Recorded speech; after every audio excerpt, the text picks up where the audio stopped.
Okay. Sige po, salamat po. Magandang gabi po sa ating lahat. Naka-join na siya. Diba? Salamat po sa inyong ito na yung tugon ng Lord sa prayer na ako personally yung prayer ko, prayer namin ni Pastora. Ito na po yung tugon ng Lord. Ano po? Naniniwala ko talaga sa divine appointment ng Lord, no? Matagal natin itong pinupush through. Laban mo lahat yan. Matagal natin sabi. Pero ito yung perfect time ng Lord. Ano po? Salamat sa Lord. Ano po? So, may tulutan yung simulan natin yung ating pagtitipon sa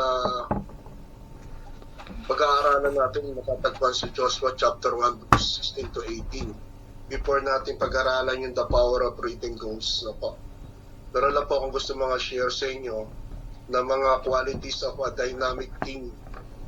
Ano po ba yung mga katangian ng isang pag sinabing dynamic, effective, matatag, di po ba? Sige nga po, tatanungin ko, ano yung pwede niyong ibang pakahulugan sa dynamic? Sige, pastor tayo, isa-isa tayo, magsimula tayo kay Pastora Dayan. Dynamic. Ano po dynamic? Kasi para pag-aralan natin ngayon yung qualities of a dynamic team. Ano po yung sabihin ng dynamic team? Think po, Pastor? Pa? Dynamics, quality of dynamic Qualities of dynamic team. team. Ano po yung ibig sabihin ng sa inyong sariling pagkaunawa, ano po yung ibig sabihin ng dynamic team? Ano po, kung ano po dapat yung unahin natin po, qualities na yung pagkasunod-sunod po sa ating pag-aaralan. Kung ano po yung una, ayun po. Si Dynamic. napasan natin si Fred, si Pastor Dante muna. Para sa iyo, Pastor Dante. At dito po, no, yung qualities, pag sinabing qualities, katangian ng isang dynamic team. O yun po yung pag-aaralan natin. Ano po sa iyong sariling pagkaunawa, ano po ibig sabihin nun? Yung dynamic team. Capable, kailangan po maging capable o maging tama po yung sinabi nyo kanina, matatag dapat maging matatag yun po. Opo. Para maging dynamic team na si Maestro. Team. Maestro, salamat ha. Dynamic po, Reba. Powerful. Brave. Yes, powerful, tama. Ano yung pangalawa, Maestro? Brave po, brave. Parang Brave. Tapang matatag. Matapat. Ganun ba? parang si sino ba yung sa PBA, si Dynamite, si Ildefonso. Ildefonso ba yan? Root word dynamic, di ba? Parang tank siya, parang malakas siya. Isa na to. I-print natin na print. Kailangan pala to ngayon. Isa lang muna. So, pag-aaralan natin ngayon. Kasi bakit natin pag-aaralan yung mga qualities of the dynamic team? Kasi po, dyan sa Quaid, isa kayong team. Opo. Although meron tayong leader, pero lagi natin tatandaan, isang team kayo na gagawa at kikilos para maging matagumpay yung gawain ng Lord. Merong leader, merong superior, merong subordinates. Yun yung pinag-aaralan natin dyan. Ano po? Para magkaroon ng qualities of a dynamic team, dapat meron pong nagre-represent as a leader, tapos meron din po nagre-represent as subordinates.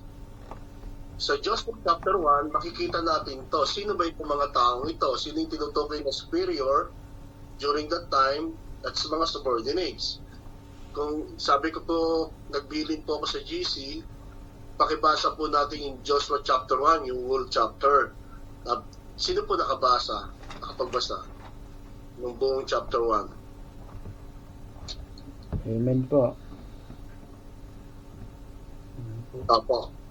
So, pag pinag-aralan po natin yung context niyan, ang Joshua chapter 1, verse 1 to 9, dito po, pinili ng Diyos si Joshua para i-lead ang Israel. Kasi during that time, bakit po siya na ang pinili? Ano ba nangyari? Prior dyan, from Egypt, sino po ba namuno para ilabas ang mga Israelites? Moses. Ay, akin ba ito? Sino, Sa Egypt. Moses. sino po? Si Moses po. Si Moses. So, during chapter 1, last chapter last chapter na Nakabili ka, Deuteronomy, nakabili. Palta mo yung printer.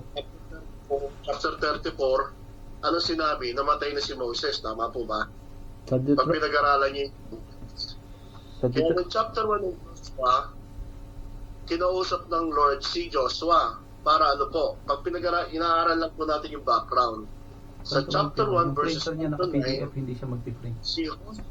si Joshua ang pinili ni Yahweh para maging successor ni PDF. Moses. PDF nga. Ako ba? Amen po. So makikita dito, talagang dinitalin ni Yahweh ano yung mga dapat niyang gawin, ano yung mga dapat niyang sundin. Pero lahat ng yon uuwi saan? Obey my command. Sundin ang aking utos. Yun yung sinasabi ni Yahweh kay Josue. Tapos, pag tumanon po kayo sa verse 10, ano po? Verse 10, ano ginawa na? Dito na nag-respond si Josue Si Diyos. para i-feed ang Israelites. Hindi po ba? Kaya makikita niyo po dyan, Bakit save ng nagbigay na save? siya ng verse 10, so Joshua gave order Ano ba gagawin yung print mo? Oo. Palta mo yung print sa taas. Nagpapalo sila ng Diyos. Ano po? Naka-save as Sabi, PDF. go through the camp, tell the May people to printer. get some ready. 3 days from now, we will go to across the Jordan River and take the land that the Bakit Lord may our printer? God is giving us. Mhm. Tignan niyo po Dito po sa Okay. verse 10 hanggang Ano na 11, lang, hindi mo na kailangan kung saan pumunta. ni Joshua yung leadership. Tapos, pagdating sa verse 11, sinabi niya na yung gagawin ng mga Yan. bago yung last part ng verse 11, sinabi niya rito, and take the land that the Lord our God is giving us. Sabihin, ibinapapala po ni Josue yung vision. Ano po yung vision? To conquer the promised land. Meron silang oath. Kapag po natin, mababasa natin yung sa verse 10 hanggang 15. Ano po, yung context. Binaba nyo ito, inutusan nyo na yung mga tao, pinagkuha na yung mga gagawin. Pero, kung mag-concentrate tayo, pagdating from chapter 1 to 9, nagbaba ang Diyos ng salita kay Moses. From verse 10 to 15, nagbigay na ng command si Joshua. From 16, ito na yung response ng mga tao. At tuloy mo po, kung may Bible po kayo, basahin niyo po yung verse 16.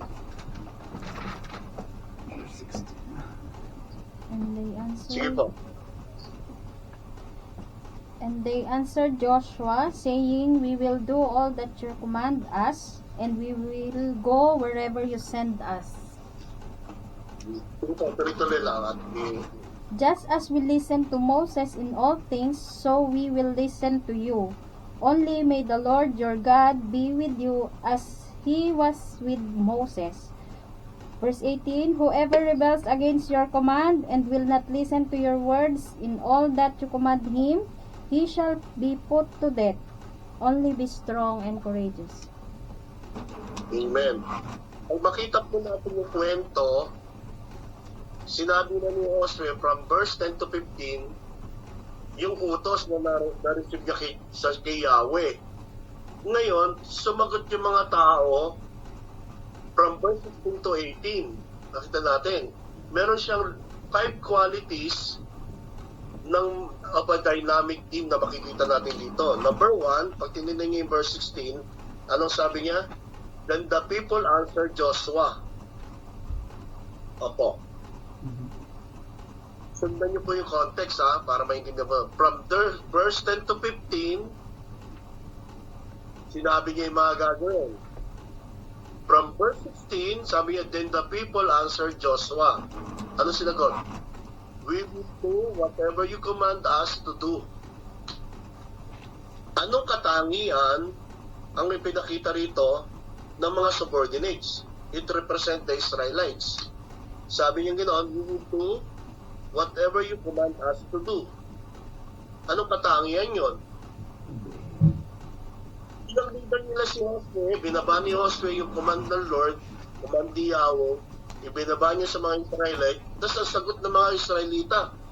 Then the people answered Joshua, we will do whatever you command us to do. Ano yun? Anong katangian makikita natin doon? O sige, Josue, dahil yun ang sinabi ni Yahweh, yan ang gagawin. Sige, gagawin namin kung ano yung mga umuutos mo na dapat namin gawin. Anong tawag doon? Anong katangian nyo? Masunurin. Obedience. Followers. English word. Follow English word, and 5 obey. syllables. English word, 5 syllables. English word, 5 syllables. Okay. Oh. English word, 5 syllables.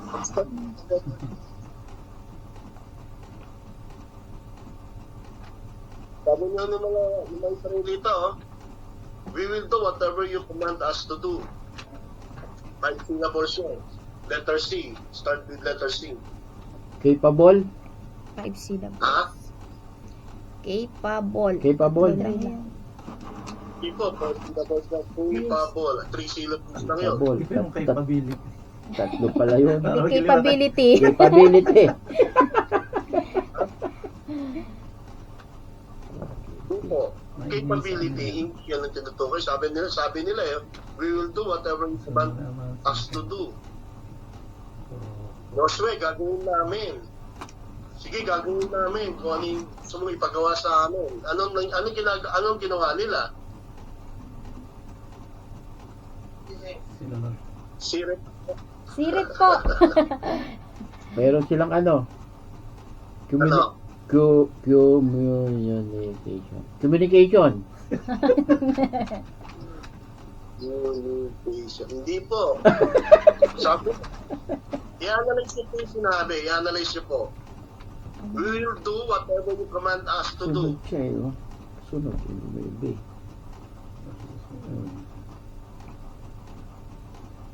Di ba Sirit na po ba? Ang unang-unang katangian na makikita natin doon, cooperation. Ah, Nako. Operation. Opo. Sinabi nila kay Josue, makikipag-cooperate kami sa'yo. Gagawin namin lahat ng gusto inuutos mo sa amin. Gagawin namin. Yung unang-unang katangian ng dynamic team, dapat po yung bawat isa sa inyo nakikooperate sa bawat isa. Yung amen. leader, Pastor Dante, as a pastor, yung leader dapat nakikipag-cooperate ka sa mga subordinates mo. Marami. Vice versa. Page. Kayong mga subordinates nakikipag-cooperate sa superior ninyo. Importante po yun para magkaroon tayo ng dynamic team. Malinaw po ba yung salita? Malinaw yung salita ko? Amen Opo. po. So, yun po. Yung una, ano yung mga sinabi nyo? Capable. Ang tamang sagot po ay cooperation. Handa sila makipag-cooperate kay Josue. Opo. No matter what, ano ba na mangyari, and nakita naman natin yung katangian na yun sa inyo, bilang si Maestro, talagang saludo kila Pastor Dayan, si Ate Mildred, hindi ko na siya inabutan dyan eh. Opo. Yeah. Tayo, nagkasama-sama din tayo dyan. Nakita ko yung commitment ninyo, si Joyce, sila Will dyan. Nakita ko yun. Kailangan po talaga kailangan po ng cooperation. Opo. Hindi po pwedeng parang magsasarili yung bawat isa. Lalo na po, alam mo, Pastor Dante bilang head, hindi po pwedeng nagsasarili siya. Kayo po bilang mga subordinates, hindi po pwedeng nagsasarili kayo. Dapat po nakikipag-cooperate kayo sa isa't isa.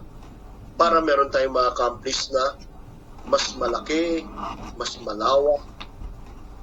Kaya po makikita nyo, yung accomplishment ni Joshua during yung leadership niya, napakalaki. Kasi nga po, magkaroon po ng cooperation yung leader at saka yung mga subordinates. Nagkaroon sila ng cooperation. Number 2, ano po sabi niya kasunod? After no, we will do whatever you command us to do. Ano yung kasunod? Ano sabi niya? And wherever you send us, we will go. Yan. We will go wherever you tell us to go. Anong katangian yun? Ikaw, maestro, sabi ni Pastor Dante, maestro, punta ka ron sa Sulaybia ba yun? Sulaybia ba yun? Meron bang ganun Sulay dyan? bigat. Sulay bikat. Bia. Sulay bigat. Ha? Sulay bikat. Malayong lugar, ano? Dapat po, sabi nga no, we will go wherever you tell us to go. Sabi nga, pupunta kami kung saan kami gusto papuntahin. Anong katangian makikita natin doon? Yung kahit anong iutos sa kanila, kahit saan sila papuntahin, pupunta sila. Anong tawag doon? Boy Scout. Follow. Ano bang masunurin? Five syllables pa uli. 5 syllables. Start with letter F. Letter F.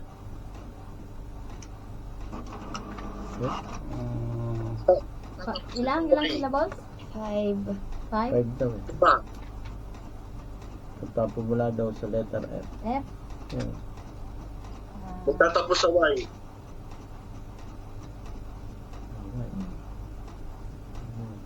Ano ba? Faithfully, joke. Apat pa lang dapat. F. Apat yun. Po. At sabi mo, Mildred, Po. Sorry, 3 lang yun. syllables. 5 syllables. F.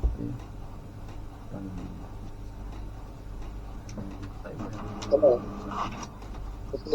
Tutuloy pa ba kayo sa mentoring o ayaw na kayo? Sirit na ulit, Reb! Diret na daw ulit po.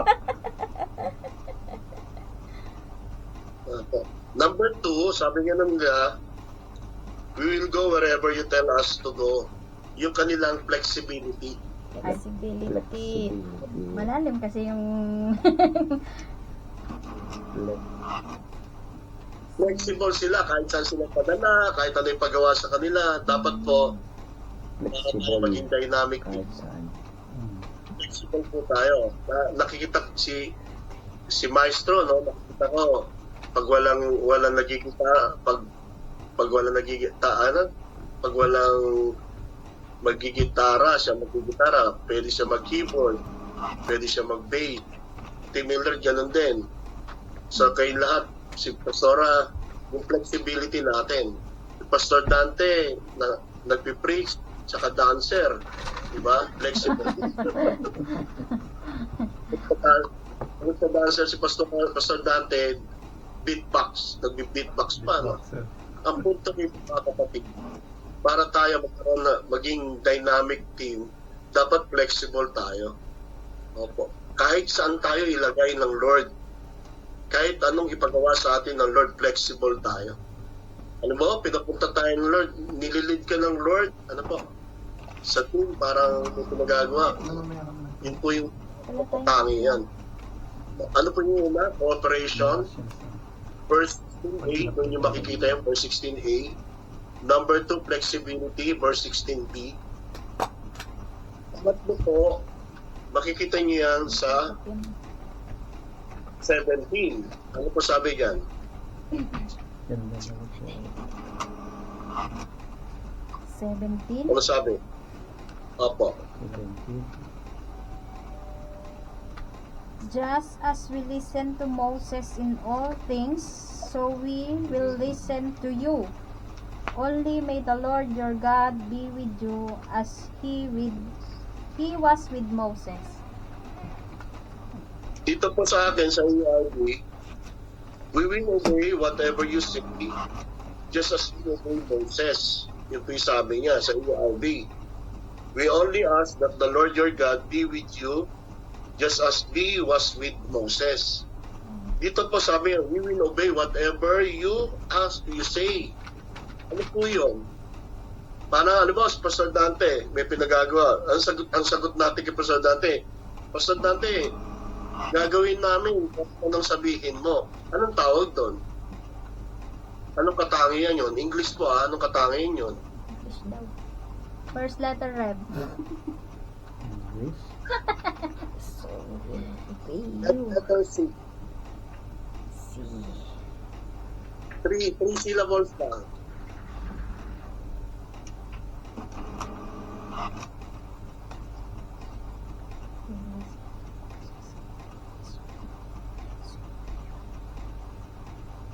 First letter.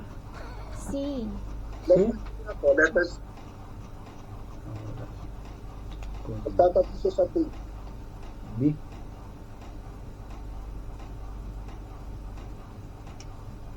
Ano? Three syllables. First letter C. Last letter T. C. We will obey whatever. Ha? C tsaka T. C po, first letter Reb. Oh, saka T. Opo. Ah. Tapos yung last letter T. Sirit.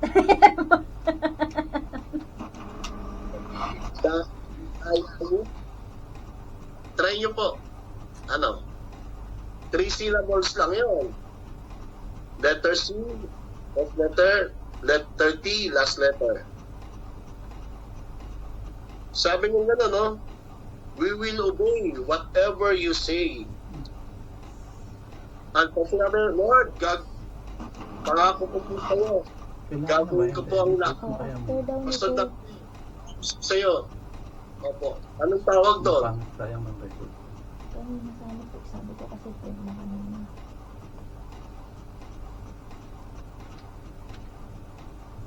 Ano po? Yes, as we listen. Commitment. Joke. Commitment. Commitment. Opo, commitment. Tama. Nakachamba.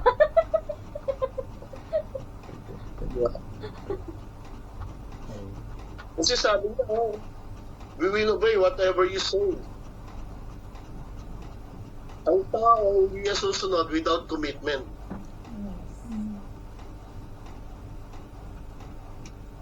Kaya po yung commitment. Kailangan pag-vote po natin yun. Verse 18, anong sabi niya? Verse 18 tayo. Basahin. 18A lang po, 18A. 18a, whoever rebels against your word and does not obey it, yun po yung A. Yun po, yung A. Ah? He shall be put to death. Hanggang siguro doon. Tapos being or nabistang correct. Ito pa sa verse 18. Then anyone who refuses to obey your commands or turns against you will be killed. Okay. Sa Tagalog po, basahin nyo. Basahin nyo po sa Tagalog.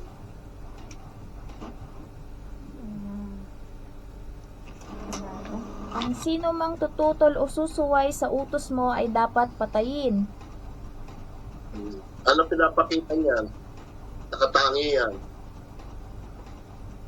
Letter L. Tatapos sa Y. 3 syllables. Loyalty. Yun nga. S. Dato. Loyalty. Ang tanong ko, lahat po ba kayo loyal sa isa't isa?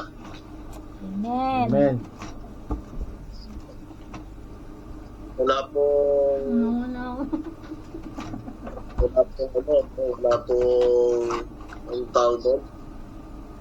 Mananaksak talikuran. Ito po yung the qualities of a dynamic team. Ano po yung una? Cooperation. Cooperation. Flexibility. Commitment and loyalty. Yan. Sa Tagalog po, yung cooperation at pagtulungan, flexibility kaya umangkop, umag-adjust, sa Tagalog po yun. No? Commitment, kung ako. Yung loyalty, katapatan. And last, sabi sa intindi, Just be strong and brave. Sinabi nila kay Josue. Pagkalima po, nalulungkot si Pastor Dante, pinanghihinaan niya siya ng loob. Sabihin nila po, Pastor Dante, just be strong and brave, Pastor. Kaya nang ginawa ng Pastor Highlight, sabi nila po, Josue, just be strong and brave. Anong katangian na pinakita nila roon? Anong ginawa nila kay Joshua? Nung sabihin nila, just be strong. Joshua, just be strong and brave. Ano yon? Anong ginawa nila kay Joshua noon? Encouragement. Yes, tama, encouragement. Tama yun. Encouragement. So yan po yung 5 qualities of a dynamic team. Dapat po tayo as a team, yung cooperation. Yung cooperation po ninyo, hindi lang dyan sa Kuwait. Dapat po dito sa Pilipinas, gaya po ng ginagawa natin. Yung flexibility. Pag meron pong, halimbawa, sinabi ng Lord, Maestro, magbukas ka na ng gawain doon sa Parwania. Dapat flexible ka, Maestro. Ay, hindi mo sabihin, hindi mo pwede sa'yo, Rev, hindi pa po ako pwede. Hindi po, dapat kung saan kayo yung flexibility natin. And number 3, commitment. Commitment po natin. Kahit na anong mangyari, yun nga po yung nangyari dyan, ano? Kahit na mangyari, walang bumitaw. Kaya nakita nyo po, nagpapatuloy pa rin ang church, di ba? Sa kabutihan ng Lord. Yung loyalty po sa leadership. Tandaan po ninyo, no? Sabi ng Bible, what you sow, you reap. Tayo bilang leader, pag ginagawa nating loyal tayo sa kapwa nating leader, aanihin natin yun. Pero pag tayo hindi naging loyal sa leadership, sa mga kasama nating leader, tandaan po natin, aanihin natin yun. And last po, dapat po lagi natin in-encourage yung bawat isa. So yun po yung paalala lang sa atin pagdating sa Amen po. Meron kayong tanong regarding dyan?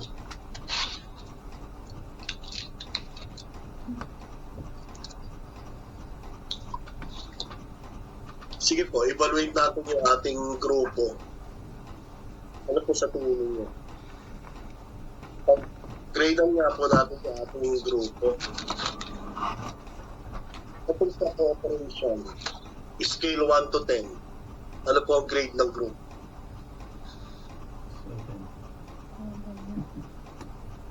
7 daw po, Bishop. 7. Sino nagsabing 7? Si Maestro. Si Maestro. Yung flexibility, anong grade natin? 5 lang, Bishop. 5 lang? Abaan naman. Mag-start muna tayo ng mababa para tumaas. Mag-start na po muna ng average hanggang sa pataas ng pataas, Bishop. Baka mamaya bataas tayo wala. Biglang bumaba. Ang sumagot doon sa Cooperation 7, si Maestro, ha? Opo. Si Pastor Kaya, flexibility 5. Yung commitment, Ate Mildred, paano mag-gradean yung commitment? 7. Oo. Pastor Dante, yung loyalty. Loyal ka ba? As a team daw po. 8. Wow! Naka-8. As a team to tayo. Kailangan may loyalty. So, Katapatan. that's yung encouragement. Corporate answer tayo. Kayo as a group. Anong grade niyo sa encouragement? Paano niyo in-encourage yung bawat isa? Ano grade natin doon?